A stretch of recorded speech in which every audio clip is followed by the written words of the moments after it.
space bar one time, it's got a Utah map on it. All right, let's start with some of the questions that you have asked us, okay? One of the questions that Carol and I would like to ask you, however, that you should write down on your papers. I notice everybody has pencil and paper. You know that Carol and I write this series together, right? And we're going to tell you how that happened and how that works for us. We want to ask you who you would write with if you were going to write a series. Take a minute, write that on your paper. It could be your best friend. It could be your teacher. Cheri wrote with one of our best friends, Rick Bolton. She has a book out with him. I have a book coming out with one of my daughters. So you can write with anyone you want. So think who it would be.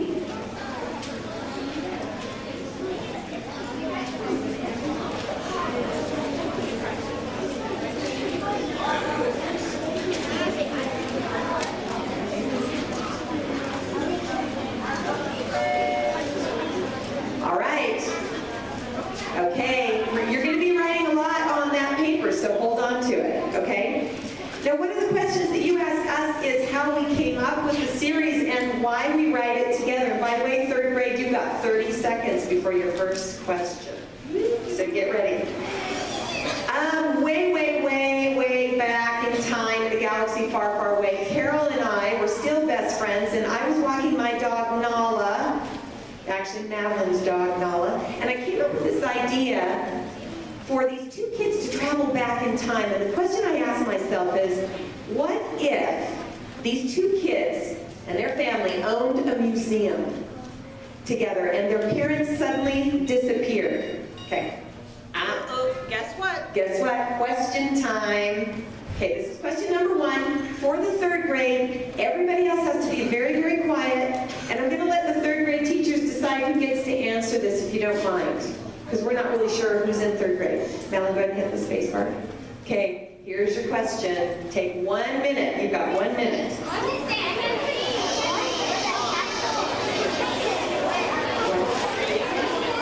Okay, what is the capital of Salt Lake, Utah?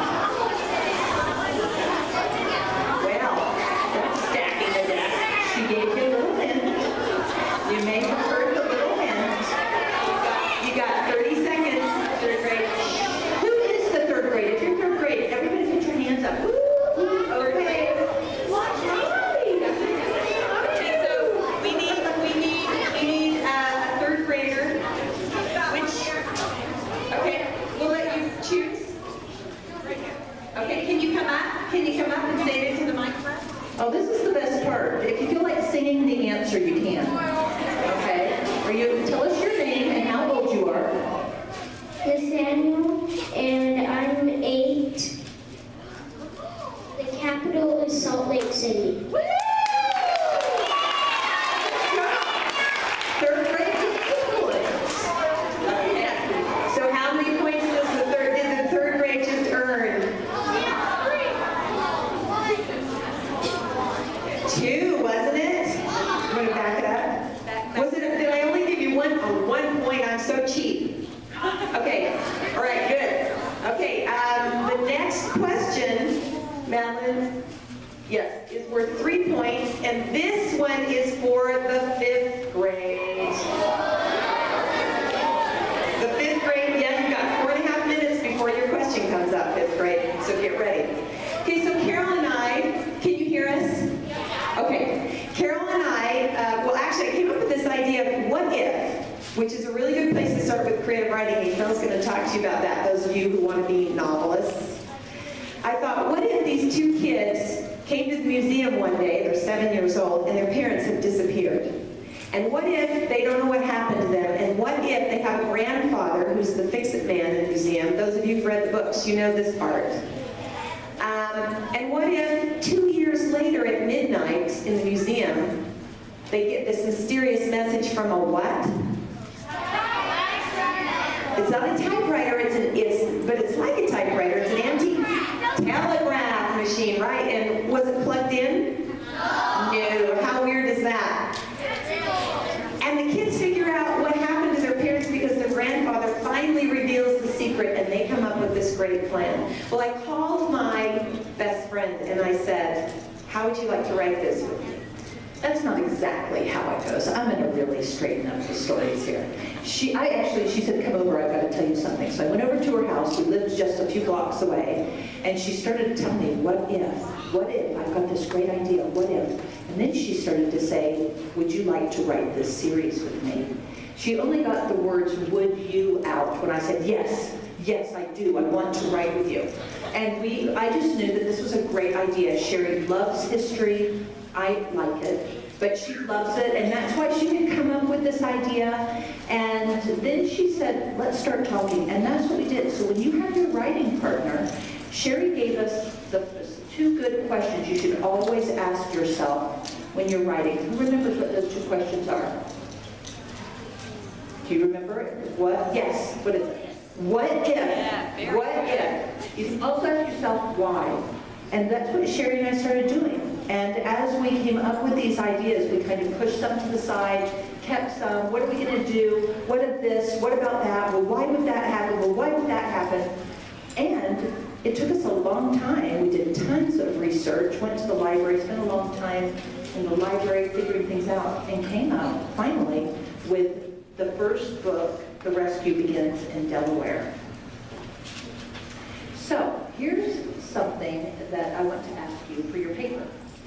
A lot of what Cheri and I do comes from our lives. So Cheri loves history. This series is about history. We love each other, so we were both in the book. She's George, I'm Gracie. We put some of our friends in the books. So I want you to think of some ideas from your life that you could write about. What are some things that are interesting that have happened to you?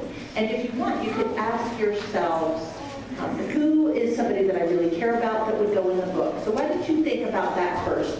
Who is somebody that you really care about that you would want to write about? And we'll give you, how much time do you think that? Is it almost time for, we'll give you 1 minute to write those down. And at the same time, you can ask yourself, what is something really funny that happened to me that I can put in my book? Okay?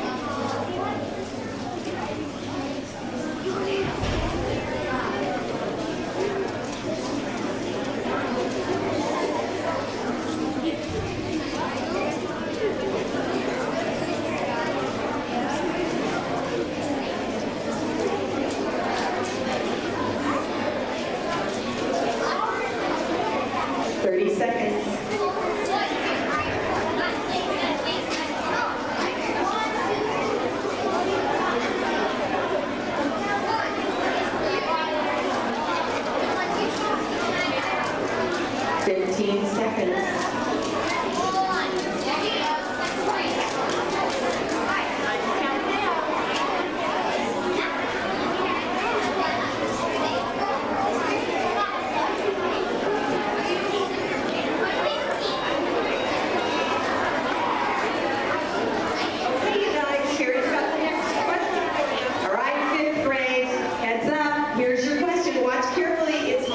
Choice. Was Utah the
about it, okay? Okay, so when we very first began, we knew we were going to have two characters, and Cheri, I think, actually came up with the names George and Gracie. And Cheri, why? Why George and Gracie? Well, which one of the teachers knows this answer? Who's the famous couple, George and Gracie? Anybody? Anyone? Yeah. Burns and Allen. Yes, exactly. George Burns and Gracie Allen were a famous couple on Broadway, but also on television and in films. Way back when. We took a time machine to meet them. But, so we had these names, George and Gracie, and then we started thinking, well, how do they get back in time? And we thought of a magic, like a man named Merlin. We thought of several different things, and what we decided was neither Cheri nor I write out exactly what's going to happen in the book. We just come up with it. So Cheri started chapter 1. She sent it to me. I had no idea what was going to be in it. I was like, oh, that's interesting. I sent my chapter back to her. She sent her chapter back to me. And when I sent my chapter back to her, I was like, you know what? I don't know why, but I feel like Gracie needs to be a horse. And I came up with that first line, I smell a horse, and I sent it back to Cheri. She realized that Gracie was a horse, and that was how we started getting our animals in the books. But we didn't start out that way. How many of you have teachers who say, you need to rewrite what you have done? Oh, it's called revision. Your teachers tell you revision, don't they? And how many of you love revision? Do you love it? Some of you do. I actually like revision. It's the first part is the hardest for me when I'm writing the words down. But, can you hear me?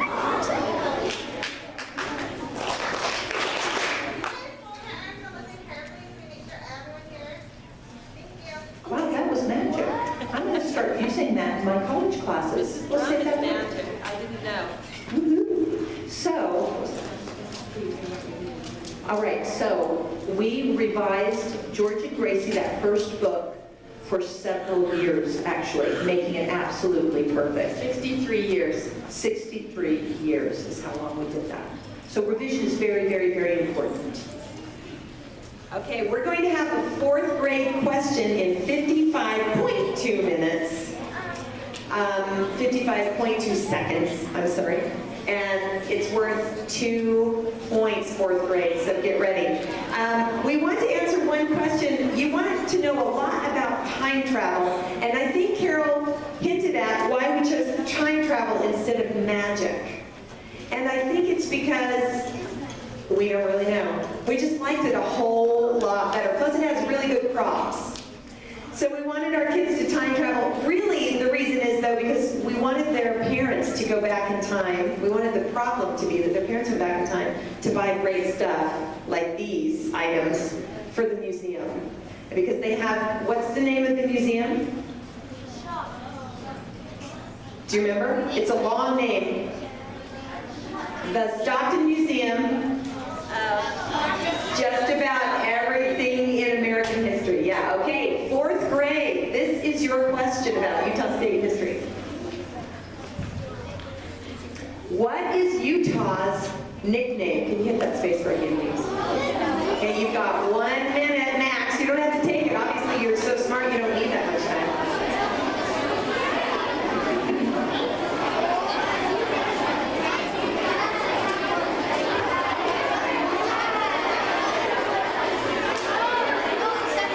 Let your teacher talk. Someone has been selected. The chosen one is now coming up to the stage.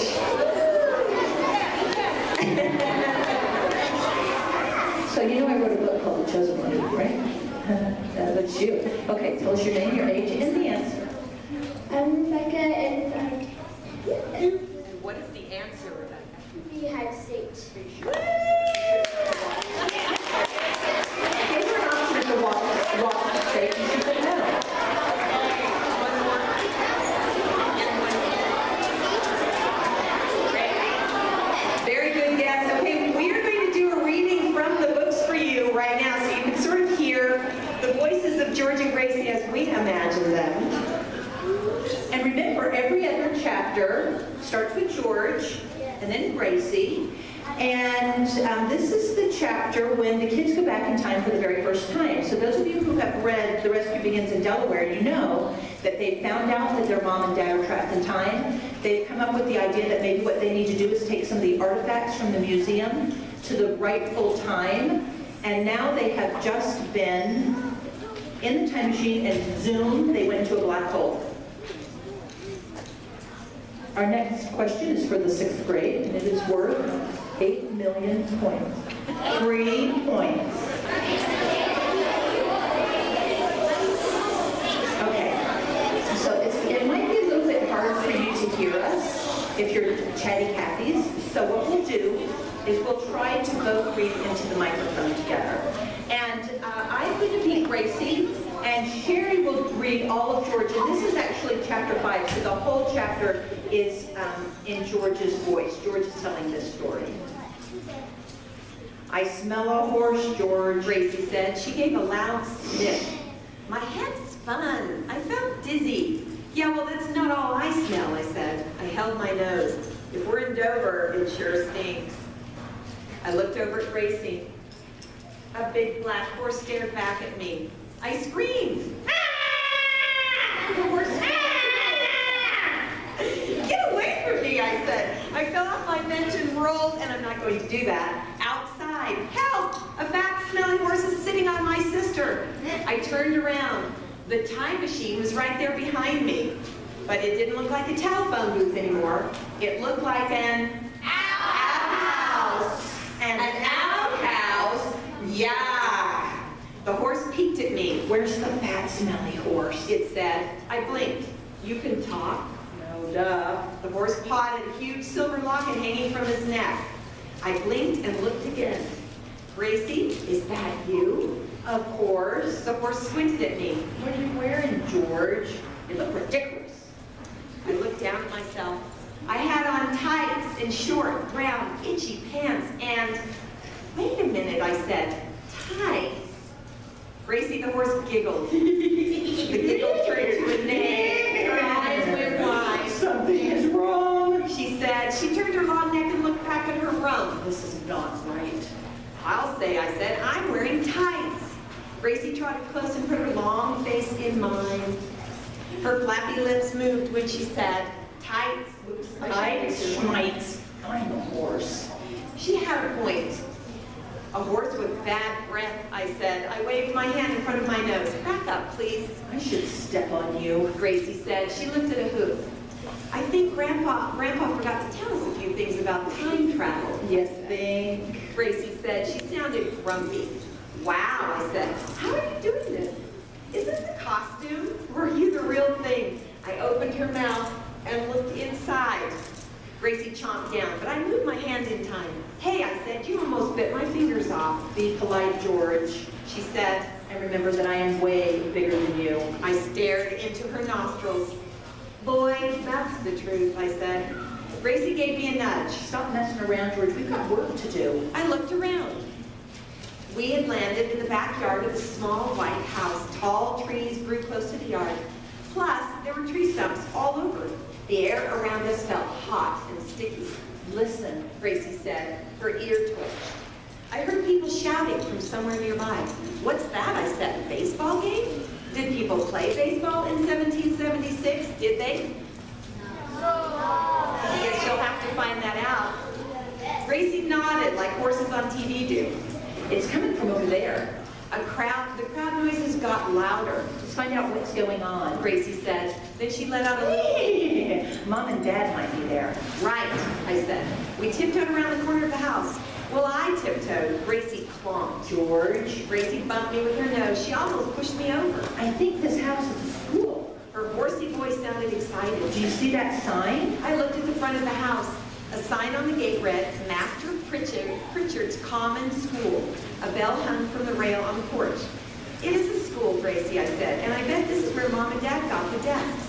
I will peek in the windows and check for clues. You put the desks on the porch. Gracie said. Then we'll find Mom and Dad and get back to Grandpa. Easy. How about I look in the windows and you move the desks? I said. You're bigger. You think I can do that with these? Gracie waved a hoop in front of my I eyes. have no fingers.